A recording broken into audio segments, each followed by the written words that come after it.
अगर आप मैनेजमेंट की फील्ड से कनेक्टेड हैं तो आपने कई सारे मैनेजमेंट कोर्स के बारे में तो सुना होगा। उनमें से एक है MCM कोर्स, जो कि है मास्टर ऑफ कंप्यूटर मैनेजमेंट। जब मास्टर्स कोर्स करने की बात आती है तो ये क्वेश्चन उठता है कि मास्टर में से कौन से अच्छे कोर्स हैं जो कि हम कर सकते हैं। आपने MBA कोर्स का नाम सुना होगा, MCA कोर्स का नाम सुना होगा, लेकिन बहुत ही ऐसे कम कैंडिडेट हैं जिन्होंने MCM कोर्स के बारे में सुना हो। तो आज के इस वीडियो में हम MCM कोर्स के बारे में पूरी डिटेल जानने वाले हैं कि इस कोर्स को करने के लिए क्या एलिजिबिलिटी होनी चाहिए, इस कोर्स का सिलेबस क्या होता है, कौन कौन से इसमें एंट्रेंस एग्जाम देने होते हैं और भी बहुत कुछ। तो चलिए शुरू करते हैं। ये कोर्स 2 साल का होता है। इस कोर्स को 4 सेमेस्टर में बांटा गया है, जिसमें आपको कंप्यूटर और जनरल बिजनेस से रिलेटेड पढ़ने को मिलेगा। इस कोर्स को करने के बाद software program, e-commerce fundamental, database application, business application और नेटवर्क टेस्टिंग जैसी फील्ड में आप अपना एक अच्छा खासा करियर बना सकते हैं। जितने भी सेक्टर हो, चाहे वो हेल्थ से रिलेटेड हो, बिजनेस से रिलेटेड हो, एजुकेशन से रिलेटेड हो या फिर कोई भी अदर सर्विस वाला सेक्टर हो, उनमें ऐसे एक्सपर्ट की नीड तो रहती है।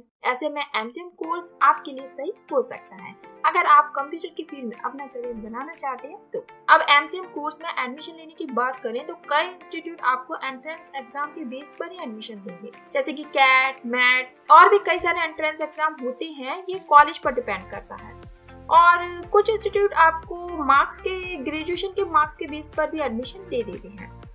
MCM कोर्स के लिए कई यूनिवर्सिटी एंट्रेंस एग्जाम लेती हैं, जो कि मैं आपको बता देती हूँ, जैसे कि कॉमन एडमिशन टेस्ट हो गया, मैनेजमेंट एप्टीट्यूड टेस्ट हो गया, टेस्ट फॉर मैनेजमेंट एडमिशन हो गया, Aryan institute of business management हो गया, CET एग्जाम हो गया आपका। ऐसे अलग अलग इंस्टीट्यूट के हिसाब से एंट्रेंस एग्जाम होते हैं।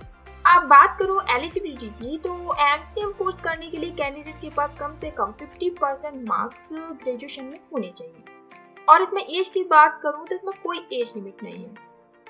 MCM कोर्स की अगर फीस देखें तो इसकी जो फीस है वो 10,000 से लेकर 80,000 पर ईयर हो सकती है। चलिए अब ये देख लेते हैं कि इस कोर्स में आपको क्या क्या पढ़ने को मिलेगा। तो बात करूं अगर मैं सेमेस्टर 1 की, तो इसमें आपको C programming, software engineering and business process, fundamental of information technology, web programming and e-commerce. बात करें सेमेस्टर 2 की, तो database management system, data structure and algorithm, basic Java, object oriented designing, Oracle, ये सब आपको सेकंड सेमेस्टर में पढ़ाया जाएगा।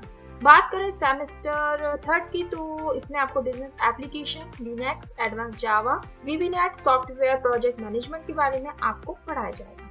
बात करूँ लास्ट सेमेस्टर की, यानी कि 4th सेमेस्टर की, तो mobile computing, cyber law, ASP.NET, information security, multimedia and web designing, quality control and software, network technology, practical भी लिया जाएगा, प्रोजेक्ट भी आपके लिए जाएंगे। तो सिलेबस तो काफी अच्छा है इस कोर्स का। अगर आप इस फील्ड में कोई एक फील्ड को चूज करके उसी में स्टडी करना चाहते हैं तो वो भी मैं आपको बता देती हूँ, जैसे कि कंप्यूटर साइंटिस्ट वाली फील्ड हो गई, computer system analyst, computer support service specialist, computer presentation specialist, consultant, database administrator, project leader, software publisher, information system management. तो इनमें से भी आप कोई भी फील्ड चूज करके इसी में ही अपने कोर्स को कंटिन्यू कर सकते हैं। इस कोर्स को करने के बाद अगर आपकी जॉब लगती है तो स्टार्टिंग सैलरी अगर मैं आपको बताऊं तो 3 लाख से लेकर 8 लाख तक आपकी जा सकती है। अब इस कोर्स को करने के लिए कुछ स्किल भी आपके अंदर होनी चाहिए, जैसे कि एक अच्छा प्रोग्रामर बनने के लिए आपके पास प्रोग्रामिंग लैंग्वेज जैसे कि C++, जावा, .NET, इन पर अच्छी कमांड आपकी होनी चाहिए।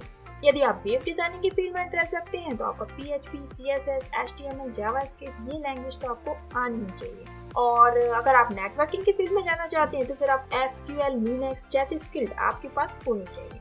अब MCM कोर्स करने के बाद अगर मैं जॉब अपॉर्चुनिटी देखूं तो इंफॉर्मेशन सिस्टम में काफी अच्छा स्कोप है। कंप्यूटर सिस्टम एनालिस्ट बन सकते हैं, कंप्यूटर साइंटिस्ट बन सकते हैं, डेटाबेस एडमिनिस्ट्रेटर बन सकते हैं, researcher, junior programmer, software publisher, system administrator, professor, computer support service specialist जैसी जॉब अपॉर्चुनिटी आपके लिए मौजूद है। चलिए इस कोर्स को करने के लिए कुछ अच्छे कॉलेज भी आपको बता देती हूँ। तो वो है Parul university Gujarat, doctor Ambedkar institute of management study Nagpur, Xavier institute of social services Ranchi, Allana institute of management Pune, Jawahar Nehru college Bhopal.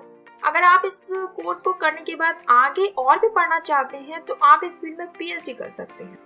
तो अगर आपको ये कोर्स अच्छा लगता है, इसका सिलेबस आपको अच्छा लगता है, अगर जॉब अपॉर्चुनिटी आपको अच्छी लगती है तो आप बिल्कुल इसमें अपना एक शानदार करियर बना सकते हैं। तो आज के इस वीडियो में इस कोर्स को लेकर मेरे पास जितनी इन्फॉर्मेशन थी वो मैं आपको दे चुकी हूँ। अगर आपको फिर भी कोई डाउट होता है तो आप हमें कमेंट में पूछ सकते हैं। अगर वीडियो पसंद आए तो इसे अपने दोस्तों के साथ शेयर कर सकते हैं। अगर आप किसी जॉब या इंटरव्यू के लिए जा रहे हैं तो आप हमारी वेबसाइट की हेल्प ले सकते हैं। तो मिलते हैं नेक्स्ट वीडियो में एक नए टॉपिक के साथ एंड बाय बाय।